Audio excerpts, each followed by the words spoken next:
viewers, welcome to Radio Metro Mail. I am Imamul Haq and you are watching Catch Up. In Catch Up, we invite people, those who are interested in politics or those who are actively engaged in politics. Today we have a very special guest with us, Amanda Cain. She is running for an election, federal election, and her riding is Scarborough Southwest. Welcome to our studio, Amanda. Thank you for having me. So how is your campaign going? First, let's start with that.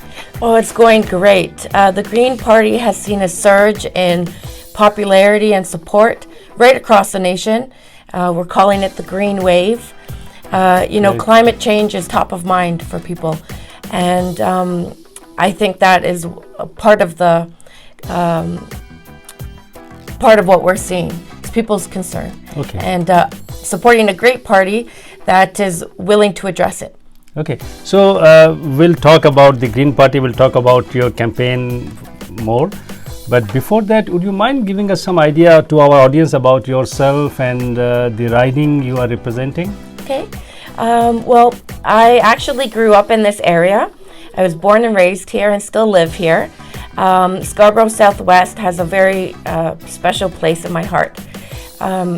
So I did everything from learning how to play the violin, to dance, to starting multicultural groups. This is one of the most multicultural parts of Toronto, and we have some of the best cuisine as well.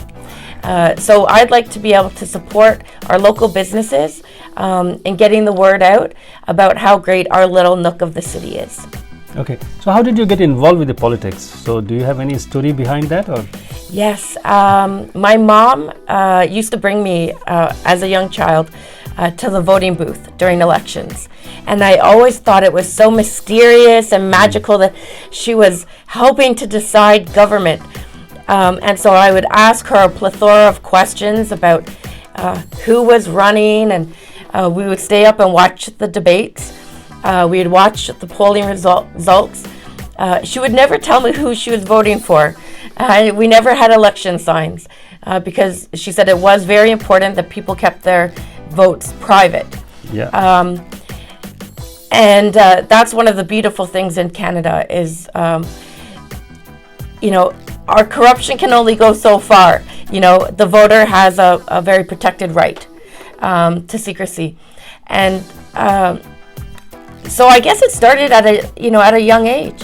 And then when I was in elementary school and high school, I was running for student councils. I was always trying to address problems between students and administrators. Yeah. And it just kind of built. And in this particular community, as we became more diverse, we started seeing some racial tensions while I was in high school. And so I ran for council on the basis of uniting our student population and putting aside our differences. Unfortunately, the guy who wanted the pop machine, won. But that led me to more activism. And that activism led to multiculturalism and equity and supporting newcomers into the area. And the local high school, I'm very proud to say the initiative that we started 25 years ago is now a week-long celebration of culture and diversity in Scarborough. Oh, that's great. So it seems that you are not new in politics. You have started your political career long back during your student life. I would agree. Okay. I would agree. So you are raised, I don't know whether you're born here as well? I was. Okay, so you're born and raised in this community. Yes. So now you are representing a political party and you are running an election as well. So what are the main issues that you have identified or your party has identified particularly for this Scarborough Southwest? Do you have anything? Well, the Green Party has a platform that is equitable, it is environmentally sound, and is looking for a just transition into a low carbon future.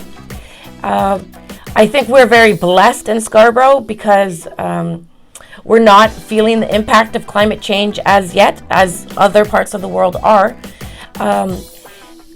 But given that I've lived here my whole life, I do know local issues such as economic opportunities, good jobs, and a lack of transportation are key factors to our success as residents.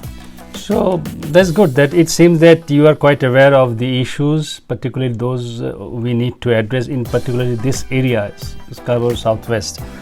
So if we just think about the whole Canada, people are falling through the cracks of our social safety net programs. Yes. So how do you think that you or your party can fix those? I think we need to work collaboratively in terms of funding. So social service agencies and social service providers are looking at long-term objectives. Right now, our government is based on a patchwork of funding and of priorities. And so priorities of a municipality, of a province, and of the federal government may all be in very different areas. And so when we are looking at funding that is based only on election cycles, which is a 4-year period, that's where the cracks happen. Because we don't have a long-term plan for sustainability. We don't have a long-term consensus on how we're going to achieve and hit certain targets and goals to ensure that people are supported well. And so our party is recommending that all levels of government come together to address funding gaps and ensure long-term planning for priorities and initiatives. Okay. This is very different. Other parties work in a silo where they deliver the funds and then leave it up for the lower levels of government to implement. But we all need to be on the same page. So this should be a concerted effort. So there should be a very strong, coordination. Absolutely. That's what you are proposing. Yes. So the area you are representing, which is Scarborough Southwest, we see there are a lot of in this area, in this riding, there are a lot of families, those who are living in poverty, those who are low income. So you or your party, do you have any specific plan for them that, so that we can address their issues? Mm-hmm. Well, the demographic of this riding has definitely changed. This was one of the more affluent areas of Scarborough. And I think as we've seen a transition of our local economy move from, office jobs and careers of the white collar nature to service and retail positions who are generally paid at a minimum wage, we've seen a decrease in the income of our residents. I do know that the demographics have also changed. And so we have a lot of families with one parent staying at home minding children. And in Toronto nowadays, the cost of living is exorbitant. And so, and if you're looking at local opportunities in terms of career growth, they're very limited. And so if you have one breadwinner in the family, you're going to see a disproportionate effect in terms of income for the household. And I think that is some of what we're seeing. But I do think there is strength in having families who do have one caregiver at home to ensure that the children are looked after, to ensure that they are academically sound, that they are socially well adjusted, and then making that transition after the children perhaps are in high school to get back into a workforce. And so, although a lot of people see it as a negative, I know the power of community and the power of family, and I see it as a positive for community development. Definitely. It allows for us to have a strong social network, which is one of the key determinants of overcoming poverty. If you have neighbors that you can trust, you can rely on, that safety net is a source of power. So what we need to ensure is that when people are ready to transition into the economy, there are good paying jobs that they can move into that aren't necessarily in retail or at minimum wage. Thank you. So, viewers, you are watching Catch Up, In Catch Up, we have our special guest today with us, Amanda Cain. She is running federal election from Scarborough Southwest. So we are talking to her, and we are talking in different issues about the social issues particularly. Since you are in politics, so and you are representing a riding which is quite vibrant and quite multicultural as well. So what are the important values do you consider in politics, considering this multicultural environment? I would look at the resiliency of communities. And I think this is what I've been working on for my whole life, is ensuring that people of different cultures get to know each other and see that we have so much more in common than we actually do in differences. The differences are minute. We all want healthy, strong communities, children who are thriving and healthy. We want good jobs. We want to be valued. And we want safe, secure communities. And I think what we need to do to ensure that our community stays resilient is to start building the bridges between different communities. And we can do that through, there's a great local organization. There's actually several great community organizations, but there's the Bluffs Community Association, and they do a lot of free events for community building. So skating days, bonfire days, Easter parades, pumpkin parades, where people can get together in their neighborhood, get to know their neighbors, and break down those silos and walls, and see everybody having fun, enjoying themselves with their families. Okay, so you are running from Green Party, right? That's correct. You are one of the member of the Green Party. So how the Green Party is different from, if you think that they are different, how the Green Party is different from other political parties? We are very different. That being said, we're very for the people, by the people. We do not, and nor have we ever accepted money from lobbyists or from corporations or unions. And so that allows us to speak on behalf of Canadians instead of corporations and their interest. We're also very different because we want to work collaboratively with other parties to ensure that we are governed well and not just in control and power hungry and wanting to keep our privilege. We actually want to solve issues instead of remaining in power. That's great.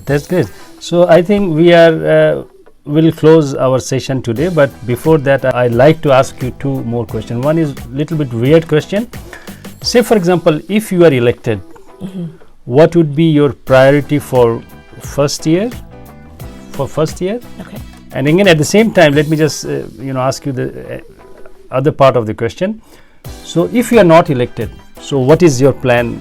What you will be doing for the community? And if you're elected, what you will be doing for the community for first 1 year? Okay. So if elected as Member of Parliament for Scarborough Southwest, the Green Party is going to cancel the expansion of the Trans-Canadian Pipeline. That was a pipeline that we purchased that is 35 years old for $4.8 billion. And it's going to require $18 billion for the expansion. We don't want to invest that money. We think we can put it into the green economy and start our transition to a healthier environment. Locally, I would be looking at the assets that we have in our community in terms of infrastructure for supporting businesses to come into the area. We have a large industrial spaces. We have a lot of new buildings as well, and many of those are sitting empty. So I'd like to take stock of what we have available and then start attracting businesses to the area that would be able to utilize those spaces. The Green Party is also interested in providing funds for startup companies that are in STEM field, science, technology, engineering, mathematics, and doing research and development. so that we can transition to an economy and build a strong Canadian base of businesses instead of having to look for exports and imports as our main source of income. And if not elected, I will remain as active as I have ever been, promoting Scarborough and the initiatives that we need to get ahead and ensuring equity for our families. My passion is in economics and labor market, and through this new field, this new labor market industry, working with stakeholders such as the government, employers, educators, and youth, and ensuring that they have the proper skills to get into the fields where we're going to see growth, instead of, investing in fields where we're seeing a decline. Because unfortunately, automation and AI are taking over a number of fields, and we need to prepare our young folks for that transition. Thank you. So whenever we hear the word the Green Party, people think about the climate change. Right. So, but as I know that it's not only climate change, you have the full platform taking care of everything. Yes. So with regard to but people depends on your party more on climate change issues. So do you have any specific message with regard to climate change to our youth and young population? Yes. I don't want the young people to worry, okay? The adults, and in particular the Green Party, are going to support you and ensure that you have a strong future. As a mother, it concerns me to see young people rallying and asking adults to care about their future and to ensure that they have a safe environment to grow up in. That is not what children need to be worried about. And so I want to assure young people that if their parents vote Green, they will have very strong advocates who won't waver on their safety for the future. But that being said, we do see a lot of folks who are very traditional in their views and supporting parties who have had the funding from corporations and lobbyists to have lots of marketing, to have lots of staff, to buy lots of media coverage. And so we need adults to be very brave and to vote with their conscience and to think about what kind of future they want to provide for their ancestors, because the parties, as they are right now, are not providing us with a safe alternative. The Green Party is prepared to make the transition to a clean economy so we can honor our international agreements. Thank you. With regard to climate change, do you have any specific thing that you want to inform our young population, or young adults? Yes, young people, I don't want you to worry. The Green Party of Canada hears you. We hear you through your climate action strikes. We hear you through your concerns, where you talk about it daily, where you post about it on social media. The Green Party is here to support you and be your unwavering advocate. We don't want you to have the anxiety of an unforeseeable future. We want to provide you with the safety, with the security that you need to grow up strong and healthy and ensure that you can be the individual that you want in the future. Now, knowing that you probably have more at stake than your parents and your grandparents, perhaps you can advocate to them to vote for your future this election on October 21st. Thank you very much, Amanda, for coming and joining us here to our studio, Radio Metro Mail. The last question that we basically, most of our viewers, our listeners, they are Bangladeshi Canadians. Right. So, and your riding is also, big chunk of, Bangladeshi community, they live here, they reside here. Mm-hmm. Right? So do you have any specific message to our Bangladeshi community? Then you can share that one. Absolutely. I was hoping that I'd have more time during this election period to be able to sit with the community to determine if there are issues, in particular about climate change back home, that the Canadian government would be able to address. many years ago, I watched a documentary on some of the areas most hit and will be most affected by climate change.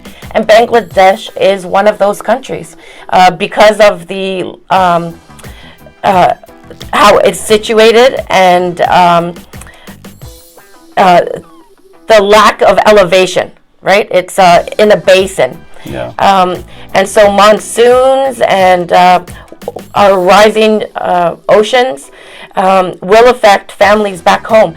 And so I want to know how Canadian government can support the Bangladeshi community or the Bangladeshi government in supporting people to ensure that they're safe. You know, the Greens are interested in actually introducing a new status of refugee. We've seen it in New Zealand and in Australia, where folks from Southeast Asia are being flooded out of their islands, and the oceans are reclaiming the land. And so they are accepting climate refugees. That's a new status in those countries.